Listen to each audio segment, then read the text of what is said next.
capítulo 47. Nós estamos chegando ao fim dessa série de pregações, onde nós estamos aprendendo a andar com Deus a partir da exposição que estamos tendo no livro de Gênesis.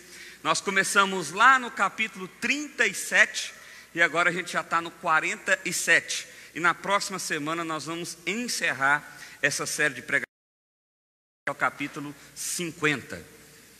Finalizando de Gênesis. Diz assim a palavra do Senhor: José foi dar Meu pai e meus irmãos chegaram de Canaã com suas ovelhas, seus bois e tudo que lhes pertence, e estão agora na terra de Gozém. Depois escolheu 5 de seus irmãos e os apresentou ao faraó. Perguntou-lhes o faraó: em que vocês trabalham? Teus servos são pastores como os nossos antepassados. Disseram-lhe ainda: viemos morar aqui por uns tempos, porque a fome é rigorosa em Canaã, e os rebanhos de teus servos não têm pastagem. Agora, por favor, permite que teu servo se estabeleça em Gozém.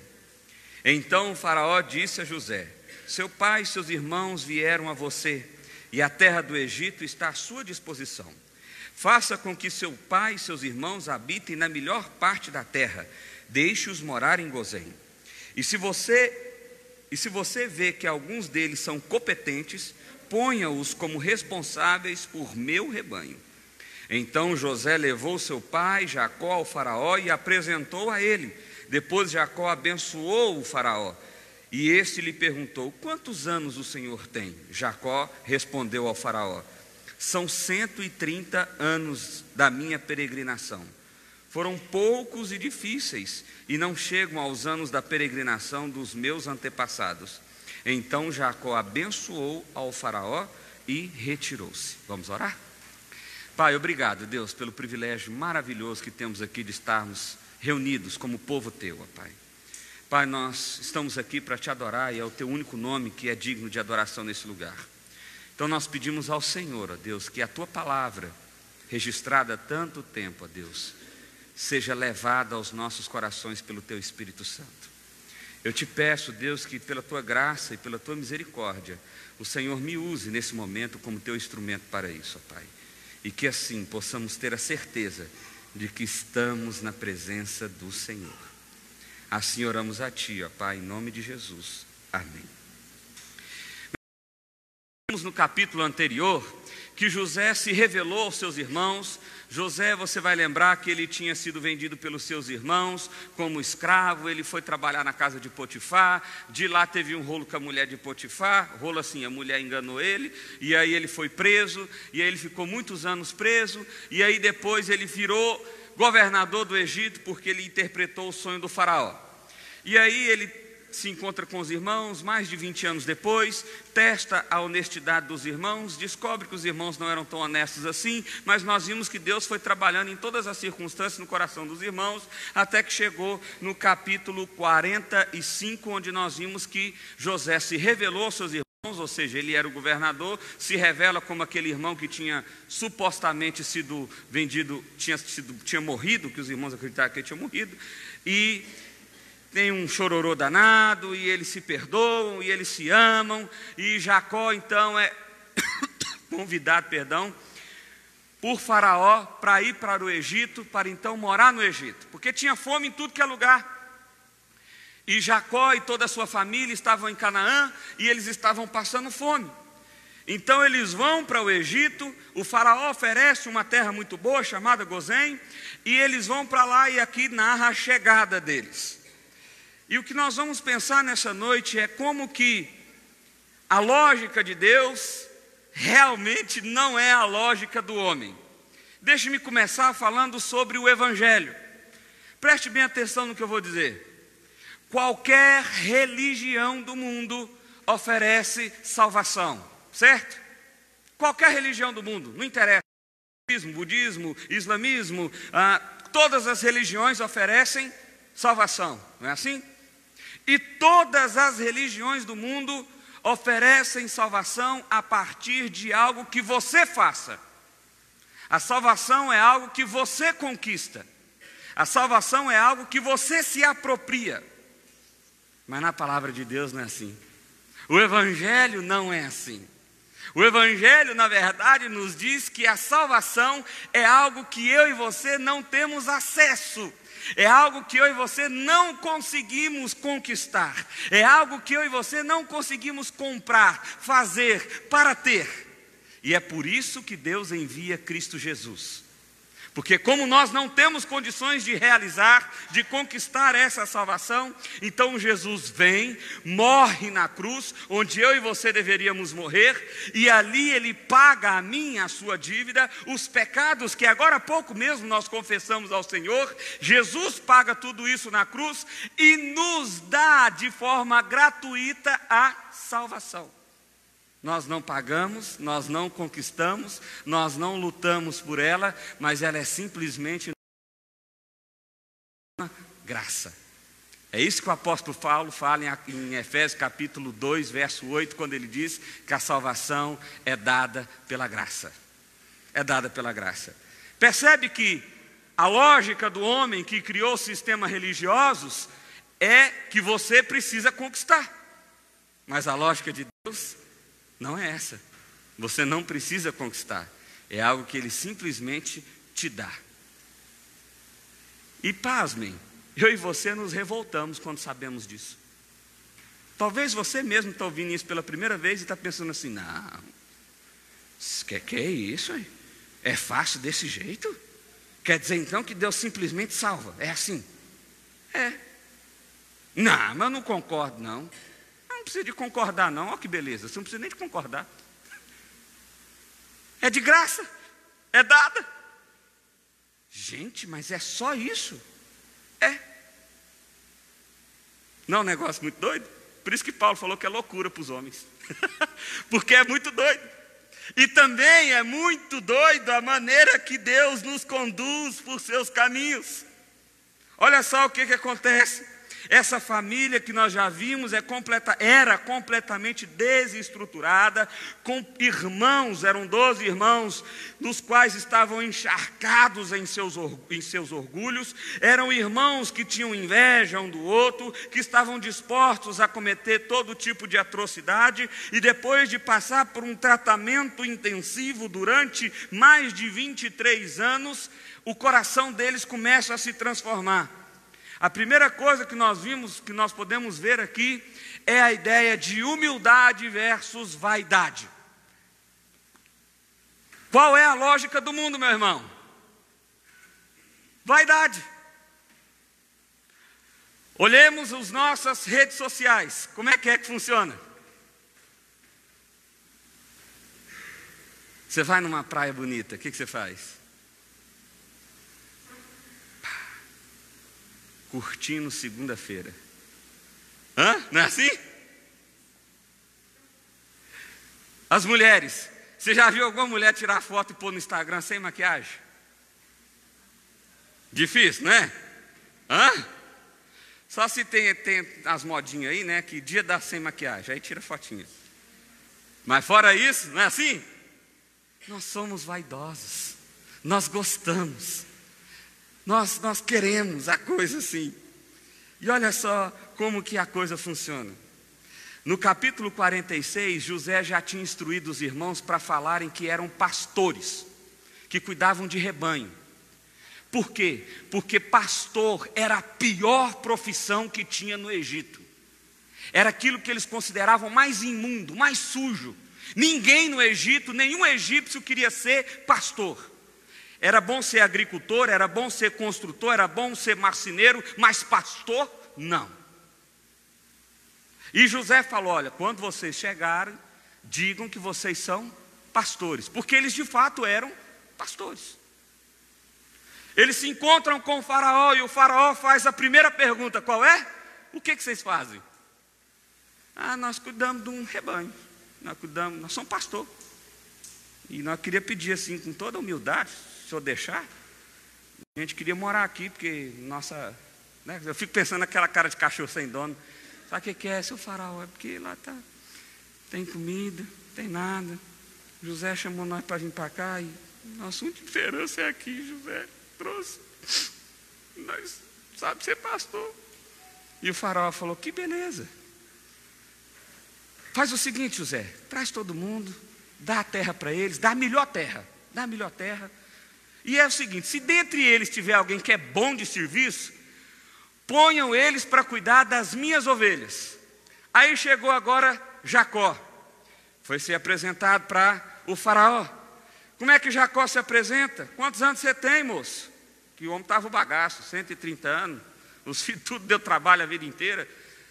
Eu tenho 130 anos, seu moço, mas é o seguinte, eu vivo pouco, minha vida foi custosa. Eu nem vivi o tanto que meus antepassados viveram. Porque os antepassados, Abraão, Isaac, viveu 180, 160 anos. Ele está com 130 na beira da cova. Então, percebe que a atitude de Jacó e a atitude dos irmãos é uma atitude de humildade. Agora, meu irmão, isso só faz sentido se você compreende que esses homens não eram humildes.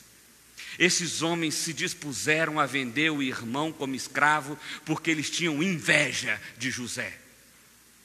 Esses homens mataram toda uma nação porque essa nação teve um rolo com uma das irmãs deles lá. Esses homens adulteraram. Esses homens praticaram incesto. Esses homens mentiram, esses homens enganaram, esses homens eram orgulhosos, esses homens eram presunçosos, esses homens eram arrogantes, mas depois de passar por um processo de redenção, de ter o seu coração redimido por Deus, eles agora estão calminho.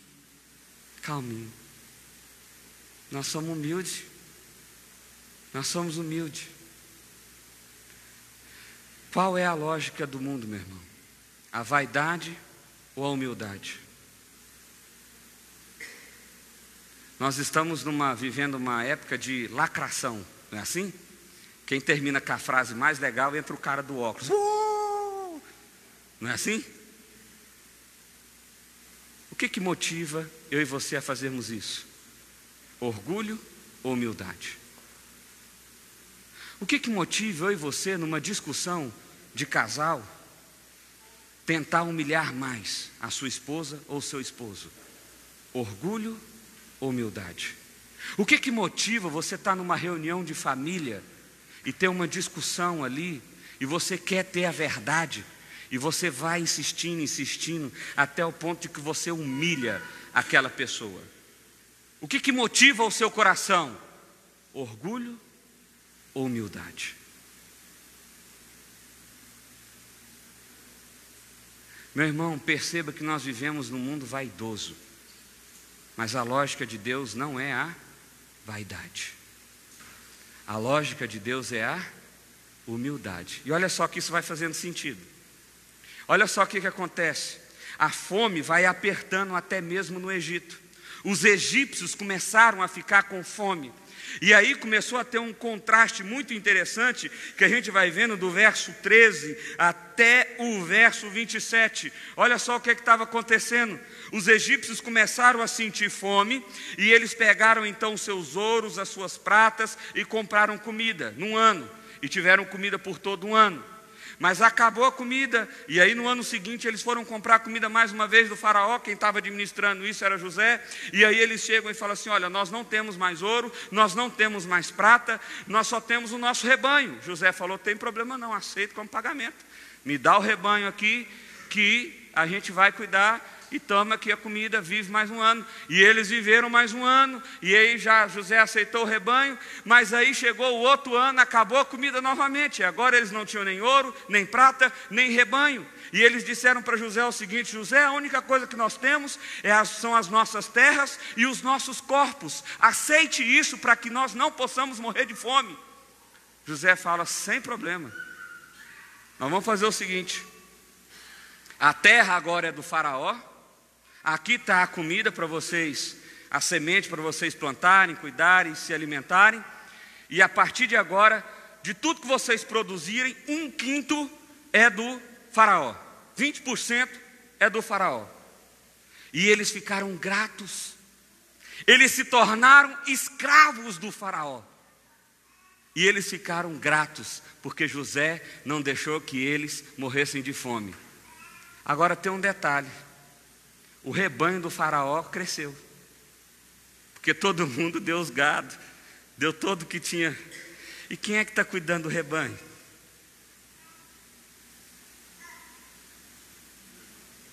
O povo de Israel. Os pastores, que ninguém queria ser no Egito, eles estão cuidando do rebanho. O que acontece com o povo de Israel? Fica rico, começa a comprar propriedade. Enquanto todo o mundo estava vivendo um período de calamidade, o que estava acontecendo com o povo de Israel? Prosperidade. A lógica de Deus não é que nem a do homem. Meu irmão, quando eu compartilho com colegas, amigos, a história dessa igreja, todos eles ficam assim: Deus realmente fez um milagre no meio de vocês. Porque se você lembrar, quando nós desafiamos a igreja a comprar um lote, eu me lembro até hoje, nós fizemos uma reunião, eu chamei todos os diáconos, todos os presbíteros e mais alguns líderes da igreja. O desafio era comprar esse terreno de cá por 120 mil, negócio assim, 140 mil, e o cara fez a proposta para nós de pagar em 12 vezes de 12 mil e não sei quantos reais. E a arrecadação da igreja, o que a igreja arrecada em dízimos e ofertas naquele momento, era 16 mil reais. A conta não fecha, concorda comigo? Pagou. Sobrou dinheiro. A gente empolgou. Era para ter construído, eu estava conversando isso com o Jonatas agora, o presbítero aqui da igreja. Eu lembro direitinho ele dando a sugestão, ele falou assim: não, vamos fazer o seguinte, precisava de mais salinha para as crianças. Porque a gente tem pouca criança aqui, né? Então, vamos pegar aquele prédio, a gente vai emendando até no fim do terreno, vai dar mais umas 3 salas. E a igreja crescendo, também não cabia no salão. Aí a gente destrói as 2 salas que tinha no fundo e tal, dá uma esticada, pá. Falei, vamos chamar um arquiteto para fazer um negócio desse, para não ficar muito feio. Muito dinheiro, né? O arquiteto é doido, não é crente, mas fez esse projeto aqui. Aí a gente falou, projeto legal, bacana, vamos fazer? Mas é dinheiro, né? É muito dinheiro. Foi fazendo.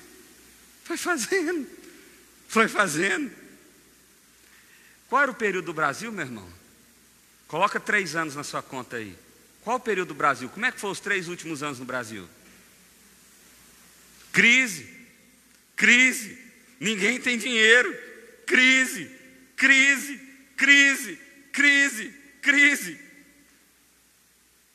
Mas Deus estava abençoando. Como? Não sei. Ficou esse prédio pronto. Vamos comprar um somzinho novo, porque o prédio, né, vai ficar aquele som velho. Vamos. Comprou o som novo. Vamos fazer assim? Vamos. E foi fazendo. Curtindo, olhando as salas, olhando o prédio. Falei, cara, Deus é muito doido. Há 5 anos atrás, quando eu cheguei aqui, eu jamais imaginei que ia estar nesse cenário aqui que nós estamos hoje. Porque a lógica de Deus não é a lógica do homem. Está tudo ruim, pastor. Mas se Deus te quiser fazer prosperar, Ele vai fazer você prosperar. E pode estar tudo bom.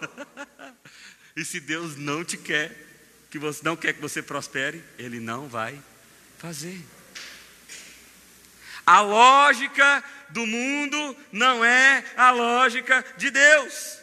O verso 27 diz: os israelitas se estabeleceram no Egito, na região de Gozém. Lá adquiriram propriedade, foram prolíferos e multiplicaram-se muito. Eles viveram o maior período de prosperidade. o maior período de prosperidade. Esse povo de Israel, que tinha começado lá em Abraão, já tinha mais ou menos 500 anos, e o total de pessoas que eles chegaram no Egito foram de 75 pessoas. Em 500 anos, eles cresceram para 75 pessoas. Depois de 400 anos no Egito, que eles vão passar 400 anos no Egito, quantos que eles vão sair de lá? Quase 2 milhões de pessoas. A nação de Israel surge de fato, surge de verdade. O povo eleito, escolhido, separado por Deus, passa a ser um povo de verdade quando eles passam tempo no Egito como escravos. Porque assim como Deus fez eles prosperarem no momento onde todo mundo estava passando fome, depois Deus fez com que eles se tornassem escravos, para que eles crescessem e então se tornassem um povo santo e eleito de Deus. A lógica de Deus não é a lógica do homem. Não é. Outro conceito que nós precisamos ver aqui, a diferença de residência e lar. Meu irmão, preste minha atenção numa coisa. Quando eu morava em Goiânia, a gente morava num apartamento e eu simplesmente odiava morar nesse apartamento. Eu odiava, foi o pior sentimento que eu já senti na minha vida. Eu tinha sido síndico desse prédio, era um prédio com 288 apartamentos, eu era síndico desse condomínio. E eu assumi a sindicância desse condomínio, acho que foi Deus me preparando para ser pastor. No momento em que a empresa que estava na sindicância anterior, deixou levar o hidrômetro, cortou a energia, e a gente estava todo lascado. O prédio era novo. E eu vivi uma experiência terrível durante 2 anos ali. Terrível, terrível. Foi muito ruim. Por isso que hoje, quando eu lido com pessoas, eu sofro com elas. Eu não tenho problema com as crises das pessoas. Porque dói quando a gente vê o outro doendo. O outro sentindo dor. O que eu vivia antes não era isso. Eu sei que eu odiava. Você quer saber um negócio? Quando eu chegava no apartamento, eu entrava, me dava desgosto estar ali. Depois eu mudei para Séries, hoje eu moro numa casa aqui, da qual eu gosto muito de morar. Não uns cachorros meio chatos de vez em quando do lado, mas, beleza, a gente sobrevive. Eu acho bom entrar em casa, eu acho bom abrir. Eu acho bom demais. Eu acho bom poder arrastar cadeira, porque eu morava em apartamentos você não pode arrastar cadeira. Casa, você arrasta a cadeira. Quando eu cheguei, eu fazia assim com a cadeira. Porque é bom. Eu me sentia no meu lar. Mas sabe, eu não posso chamar isso de lar. Essa é a minha residência. Ter essa casa como lar significa que eu nunca vou querer sair de lá e que eu sempre vou querer ficar ali. E tem um negócio que Jesus preparou para a gente, que ele chama de morada, de lar, que é muito melhor do que a gente tem aqui. A ideia de que Jacó está fazendo aqui é justamente isso. Jacó pegou, chamou José, chamou os irmãos e falou assim: olha, põe a mão sobre a minha coxa aqui. Era um jeito de fazer um juramento. E ele falou assim: negócio é o seguinte, eu já estou velho, acabado, mas eu quero ser enterrado na terra. Isso começou a me fazer pensar se eu e você desejamos ir para a terra de Canaã. Você deseja ir para a terra de Canaã? É o que você quer? É o que... Então, você deseja isso?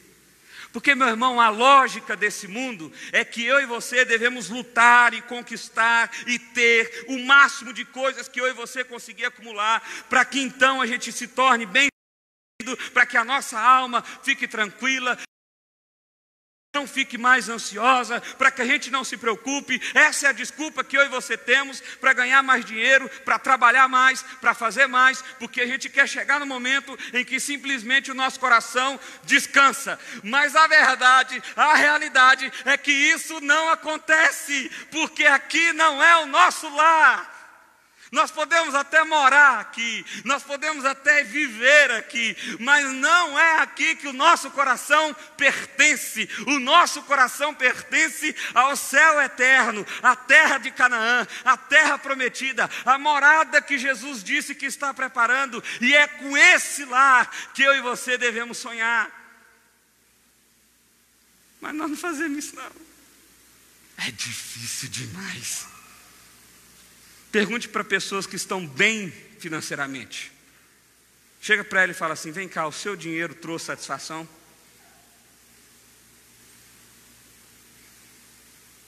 Que eu conheço um bocado. Desesperado. As dores são outras, é verdade.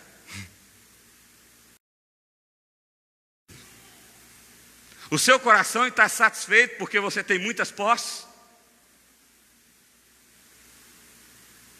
Assim é, meu irmão, quando eu e você colocamos a outra coisa que não é Jesus Cristo, a realidade é que continua a existência de um vazio existencial em nossos corações. Nós continuamos buscando sentido para a vida quando nós não nos encontramos em Cristo. Quando nós buscamos qualquer outra realidade fora de Cristo, o que existe no nosso coração é vazio, vazio e vazio. Tem pessoas que idolatram a vida acadêmica, tem pessoas que idolatram o trabalho, tem pessoas que idolatram o poder, tem pessoas que idolatram o dinheiro, tem pessoas que idolatram até mesmo a própria família. E todas as vezes que você coloca qualquer coisa no seu coração que não seja Cristo, o que você tem é vazio. Porque só Jesus preenche a totalidade do vazio que existe dentro do seu coração. Vou repetir. Só Jesus preenche a totalidade do vazio que existe no seu coração. Só Jesus preenche. Jacó precisou viver 130 anos. Lembra que Jacó passou 23 anos preso em sua mágoa, em sua dor, vivendo um luto que não existia, porque afinal de contas José estava vivo. Mas ele retroalimentava aquela dor sempre. José, meu filho querido, morreu. Ah, José, meu filho querido morreu. Ah, José, meu filho querido morreu. O luto se transformou no ídolo do seu coração. O luto se transformou no seu lar, porque era ali que ele gostaria de estar. No luto, na dor. E acredite, isso é possível. Qual é o seu ídolo? Melhor, quais são seus ídolos? Quais são os seus ídolos? É a vaidade, é o poder, é o dinheiro, é o casamento, são os filhos, é a sua casa, é o seu carro. Quais são os seus ídolos? Aonde você... Porque é assim que você identifica os seus ídolos. Onde você está buscando significado para a sua vida? Onde que é? Ah, pastor, eu não estou dando conta. Eu não suporto mais a vida que eu tenho. Eu não suporto mais o trabalho que eu estou. Eu não suporto mais a casa que eu moro. Eu não suporto mais os filhos que eu tenho. Eu não suporto mais o marido que você está buscando sentido e significado da sua vida nessas coisas. E não tem sentido nessas coisas. É vazio. O que Jesus é só Jesus e somente Jesus. Enquanto você não compreender essa realidade e trazer Jesus para o seu trabalho, trazer Jesus para a sua luta diária, você continua vivendo um vazio existencial, uma vida sem sentido. Nós vimos isso quando estudamos Eclesiastes. Jacó viveu assim por muitos anos. Mas depois de 17 anos no Egito, é o que diz o texto aí, verso 28, Jacó viveu 17 anos no Egito, e aos anos da sua vida chegaram a 147 anos. Aproximando da sua morte, Israel chamou o filho, seu filho José, lhe disse: se quer agradar-me, põe a mão debaixo da minha coxa e prometa que será bondoso e fiel comigo. Não me sepulte no Egito. Quando eu descansar com os meus pais, leve-me daqui do Egito e sepulte-me junto a eles. José respondeu: farei como o Senhor pediu. Eu vou fazer exatamente isso. Porque Jacó entendeu que aquilo podia ser até a residência dele, mas o lar verdadeiro era onde estava Deus. Deus tinha prometido a terra de Canaã. Olha só essa frase. Que a nossa vida cristã, o nosso testemunho, a nossa palavra, possa também abençoar e enriquecer espiritualmente a outros. Mas isso só pode acontecer de verdade se as nossas palavras não estiverem cheias de orgulho, soberba, presunção e exibição. Devemos sempre viver para glorificar a Cristo e não a nós mesmos. Porque quando glorificamos a nós mesmos, o que que nós encontramos? Nada. Vazio. Você já parou assim às vezes? Pastor, está faltando alguma coisa na minha vida. Eu não sei, eu acho que eu tenho pouco dinheiro. Sabe o que é o problema, pastor? Por essa mulher minha. Nossa! Não, o problema é esse homem meu. Nossa! Não, amigão. O problema é você. E esse problema agravou você sem Cristo. Sem Jesus é só vazio que resta. O texto continua. E aí a gente vê outra coisa interessante. Jacó, agora chamado no versículo 40, no capítulo 48, de Israel, que era o nome pactual de Deus para Jacó. Jacó chama José e os seus dois filhos, Manassés e Efraim. E ele abençoa os seus dois filhos, e não só isso, ele faz uma adoção legal dos filhos de José. Uma adoção legal. Porque Jacó queria que o nome dele passasse para Manassés e Efraim. É por isso que nós não temos, quando vemos as 12 tribos, nós não temos a tribo de José. Tem a tribo de Simeão, de Dan, e as últimas é Benjamim, Manassés e Efraim. Não tem José. Porque Manassés e Efraim se tornam herdeiros da bênção de Deus. Herdeiros da bênção de Deus. Só que acontece uma cena muito interessante. No verso 9, olha só o que acontece.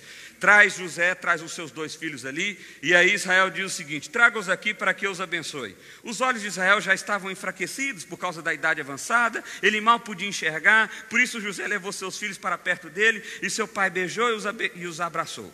Israel disse a José: nunca pensei que veria a face novamente, e agora Deus me concede ver também os seus filhos. E viveu com essa família por 17 anos, olha só que coisa maravilhosa. Em seguida José tirou do colo de Israel, curvou-se o rosto em terra. José tomou os dois, Efraim à sua direita, e perto da mão esquerda de Israel, e Manassés à sua esquerda, perto da mão direita de Israel, aproximou-os deles. Israel, porém, estendeu a sua mão direita e pôs sobre a cabeça de Efraim, e a mão esquerda sobre a cabeça de Manassés. Porque a mão direita é a mão que abençoa. Tipo assim, é mais fortinha. A mão esquerda abençoa também, mas é menos. E quem era o primogênito? Manassés. Mas aí o que Jacó fez? Cruzou os braços. José olhou aqui e falou: esse trem está esquisito. Mas não interrompeu. Jacó abençoou, tal, acabou o negócio ali, tá. E olha só que linda a bênção. Verso 15. Que o Deus a quem sirvam os meus pais, Abraão e Isaque, o Deus que tem sido o meu pastor em toda a minha vida até o dia de hoje, o anjo que me redimiu de todo mal, abençoe estes meninos. Sejam eles chamados pelo meu nome, pelo nome dos meus pais, Abraão e Isaque, e cresçam muito na terra. Aí o verso 17. Quando José viu seu pai colocar a mão direita sobre a cabeça de Efraim, não gostou. O mais velho é o outro. Por isso pegou a mão do pai, eu fico imaginando a cena, e tentou mudar para a cabeça do Manassés. E o pai disse: não, meu filho. Porque ele pensou: meu pai está ceguinho, tadinho, está velho, está acabado. Ele confundiu, né? Não está nem sabendo abençoar mais. Aí o Jacó respondeu: não, meu pai, esse aqui a José falou: não, meu pai, esse aqui é o mais velho, põe a mão direita sobre a cabeça dele. Mas seu pai recusou-se e respondeu: eu sei, meu filho, eu sei. Ele também se tornará um povo e também será grande. Apesar disso, seu irmão mais novo será o maior do que aquele, e seus descendentes se tornarão muitos povos. Assim Jacó abençoou os dois. O que eu quero dizer com esse texto aqui? Eu não, a palavra de Deus quer dizer com esse texto. A bênção de Deus segue somente a lógica de Deus. É por isso que é graça. É por isso que é graça. Por direito, Manassés tinha que ser abençoado primeiro. Mas Deus Jacó a fazer diferente, a abençoar mais o mais novo. E parece que essa história ela não é assim uma completa novidade. Porque qual foi o primeiro filho de Abraão? Ismael foi o primeiro filho de Abraão. Mas quem é o filho da promessa? Isaac. Qual foi o primeiro filho de Isaac? Isaú. E quem foi abençoado? Jacó. E Paulo, quando escreve Romanos capítulo 9, ele diz, contando esses fatos, dizendo o seguinte: olha, Deus tem misericórdia de quem Ele quer, abençoa quem Ele quer, e não tem misericórdia de quem Ele não quer, e não abençoa quem Ele não quer. Resumindo, o único critério da bênção de Deus é o próprio Deus. A gente começou a entender que Deus é o Papai Noel do fim do ano. Nós temos inclusive a cara de pau de escrever uma cartinha para Deus e dizer assim: Papai Noel, ou melhor, Papai do Céu, eu fui um menino bonzinho esse ano.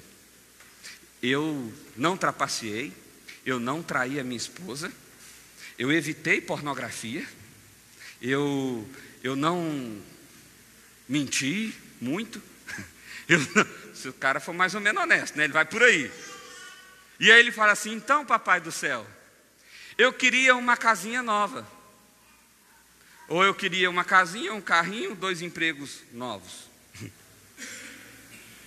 E aí, esse cara acha que porque na cabeça dele, ele foi moralmente melhor do que aquilo que ele entende por sociedade, ele merece, ele tem o direito de ser abençoado por Deus. Só que essa pessoa esqueceu de ler a Bíblia, porque a Bíblia diz que Deus abençoa quem Ele... Ah, pastor, mas assim não é val, não. Ah, assim não, mas aí como é que faz então? Eu tenho que ficar dependente de Deus então? Se Ele quiser, abençoa, se Ele não quiser, não abençoa? Quer dizer então que é assim? É desse jeitinho. Aí eu tenho que ficar esperando então, independente de Deus? É isso? É isso? Quer dizer que eu não posso fazer nada para Deus abençoar mais assim? Não. Por que não, meu irmão? Porque tudo foi feito na cruz do Calvário. Justamente porque você não consegue fazer. É por isso que é graça. Por que Deus abençoou essa igreja aqui, meu irmão? Alguém pode até dizer assim: não, pastor, é por sua culpa. Mas não é mesmo. Não é por causa dos presbíteros. Não é mesmo. É por causa dos membros. Não é mesmo. Você sabe por que Ele abençoou essa igreja? Porque Ele quis. E por graça e misericórdia Ele usou a todos nós como instrumento de bênção. Mas a fonte da bênção repousa sobre Deus. E Ele dispensa essa bênção como Ele quer. Enquanto você não entender isso, meu irmão, você vai viver sofrendo. Enquanto você não entender que Deus não é o Papai Noel do fim do ano, enquanto você não entender que você precisa realmente depender de Deus, você tem que se colocar na condição de, cara, se Deus fizer, Deus. Se não fizer, Ele é Deus. Se a porta abrir, Ele é Deus. Mas se fechar, continua sendo Deus. Se a doença vier, Ele é Deus. E se curado eu for, Ele é Deus. Porque quem é Deus? Ele. Eu não sou Deus. Quem tem poder? Ele. Eu, nenhum. Quem tem autoridade? Ele. Eu, nenhum. Quem governa sobre o mundo? Ele. Eu, não. Você consegue perceber a grandeza de Deus? Você está conseguindo entender como esse Deus é grande? Jacó está conseguindo entender isso aqui no fim. E aqui tem uma cena muitíssimo interessante. A última cena desse texto é a seguinte: Israel disse a José, e aqui mais uma vez usa-se o nome de Israel e não de Jacó, porque agora esse homem está consciente da aliança. Eu estou para morrer, mas Deus estará com vocês e os levará de volta à terra dos seus antepassados. E a você, como alguém que está acima dos seus irmãos, dou a região montanhosa que tomei com minha espada e com meu arco. Aquele homem que nasceu como o trapaceiro, é isso que significa Jacó. Aquele homem que enganou seu pai para roubar a bênção. Olha só que coisa mais louca. Jacó enganou Esaú e Isaac para ter a bênção de primogenitura, não é isso? Não foi isso que ele fez? E Paulo diz lá em Romanos capítulo 9, que Deus escolheu Jacó e rejeitou Esaú, ainda quando eles estavam no ventre materno. Jacó achou que conquistou pela sua vontade, pelas suas forças, mas na verdade isso já fazia parte do plano de Deus. Jacó que era o trapaceiro, o mentiroso, o cara que estava preso na mágoa. Jacó que era a pessoa que não entendia o plano de Deus. Jacó que era o cara que não sabia administrar os seus filhos e a sua família. Agora no fim, com 147 anos, ele é transformado de fato em Israel, aquele a quem Deus chamou para ter uma aliança. O que Deus está fazendo comigo e você, meu irmão, durante a nossa vida, durante a nossa do Jacó que vive dentro de nós, para que nós possamos nos tornar o Israel que Deus quer que nós sejamos. Talvez você vai ser só o Israel igual Jacó aí, ó, no finzinho, os 48 segundo tempo. 47 anos, então não abusa. Você não vai chegar lá. Então não abusa. Meu conselho para você: arrepende hoje e agora do seu pecado. Arrepende hoje e agora desse Jacó orgulhoso, que tem ídolos no coração e que não reconhece a soberania e a dependência de Deus. Arrepende agora desse Jacó e seja o Israel que Deus quer que você seja. Olha só. Vê conhecida, mas também um retrato da graça redentora e santificadora de Deus. O ciclo na vida de Israel está completo. Ele não é mais Jacó, o suplantador ou enganador. Ele é Israel, o último patriarca. Ele não é mais quem usurpa a bênção, ele é aquele que abençoa. Ele não rouba mais, ele agora dá. Que ele entendeu que não é por mérito, mas é por graça. Algumas coisas que eu e você precisamos fazer. Primeiro, perceba que a lógica de Deus não é a lógica do homem. Eu acho que você já percebeu isso, né? Falei umas 25 vezes aqui. Não é a mesma coisa. Segundo, seja humilde. Seja humilde. Ah, pastor, então vou rasgar as roupas, tudo que eu tenho lá em casa. Não vou nem andar de carro mais, só de chinelo, arrastando o pé, tá? Porque, né, tem que ser humilde. Não, meu irmão. Eu estou falando para você ser humilde, não é bobo não. Ah, vou ficar toda agora, vou nem olhar na cara das pessoas mais, humilde e tal. Não, não é isso não. Estou falando para o seu coração não ser motivado pela vaidade. É isso que eu estou falando. Que o seu coração não pode ser motivado pelo orgulho. Você mora numa casa boa, numa casa ruim, se você tem carro bom, carro ruim, não interessa. A questão é a motivação do seu coração. O que motiva o seu coração? Se for a vaidade, se for o orgulho, se for a arrogância, está errado. E você vai sofrer as consequências disso. Não foi ser redimido, não. Não foi um processozinho simples, coração transformado, não. Seja humilde, não na vaidade, pois tudo temos em Cristo. Se Cristo nos redimiu, que nós temos um lar, se é em Cristo que nós temos, em Cristo que nós temos vida, como eu coisa feita pelas minhas próprias mãos.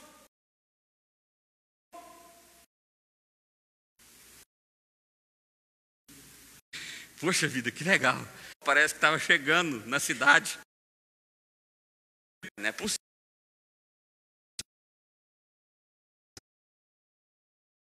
Ninguém. Não, deve. Eu vou dar uma volta. Nós não chegamos em casa ainda.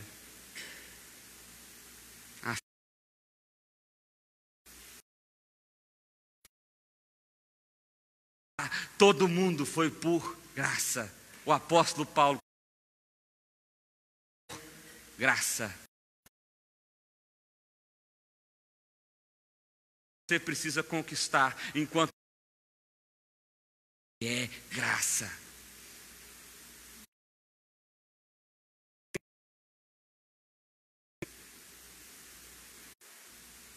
Agora olha só,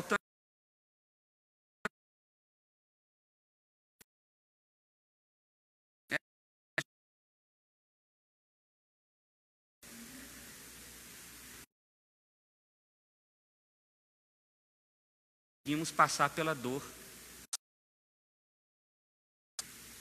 E esse povo só sobreviveu por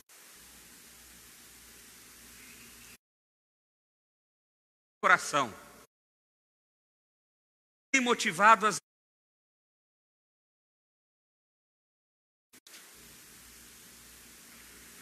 teu e me.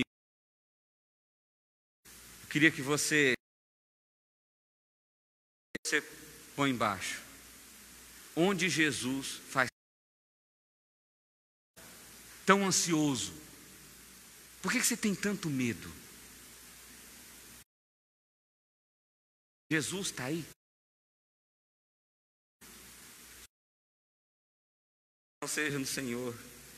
Se o Senhor tem todo o poder para entender o teu propósito, nos ajuda a descansar o nosso coração em Ti. Pai, compreender que é o Senhor quem faz, é o Senhor quem levou esse povo para o Egito, é o Senhor quem fez com que eles prosperassem, é o Senhor, ó Deus, que faz do seu, é o Senhor quem reina, é o Senhor, ó Pai. Quebra o orgulho e nos faça perceber que ter o controle em nossas mãos é tolice, afinal de contas é o Senhor que é Deus. Nos desperta para o Senhor, ó Pai. Nos acorda para o Senhor, ó Deus. É a oração que fazemos a Ti, em nome de Jesus. Amém.